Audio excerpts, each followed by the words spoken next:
ఈరోజు నేను అంటాను, మీలో జీవితంలో చాలా నష్టపోతూ ఉన్నారు. ఎందుకో తెలుసా? నమ్మకపోవటం వల్ల. నా దేవుడు నాకు నష్టాన్ని ఇవ్వడు, నేను నమ్ముచున్నాను, ఏది నష్టపోను. హల్లెలూయా. ఈరోజు నేను ₹1 నష్టపోను. ఆమేన్ చెప్తారు మీరు ప్రతిరోజును. నిజంగా అలా చెప్పి చూడండి, ₹1 నష్టపోరు. నమ్మాలి. పలకడం మాత్రమే కాదు, అది నమ్మాలి.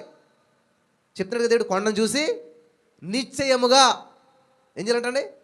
పలికేస్తారు అందరూ, కానీ నమ్మకంతో పలకాలంటండి. నిజంగా నమ్మి పలికినట్లయితే ఖచ్చితంగా అద్భుతాలు మనం చూడగలుగుతాం. మా జీవితంలో నేను ఎన్నో అద్భుత కార్యాలను చూస్తూ ఉంటుంటాను. దేవా ఇది కావాలి, in the name of Jesus I'm believing, I'm receiving. నువ్వు ఇచ్చినందుకు వందనాలు దేవా, థ్యాంక్ యూ జీసస్ అని చెప్పి ఎప్పుడైతే పలుకుతుంటుంటావో,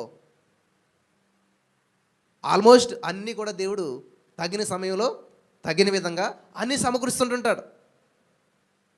చాలామంది ఏం చేస్తారు, అలా జరుగుతాయి, అందరికి జరిగితే ఇంట్లే. చూసారా, నీ నమ్మకి చెప్పినా నీకు జరుగునుగాక అంటూ ఉన్నాడు. నువ్వేది నమ్ముతావో అది పొందుకుంటావు.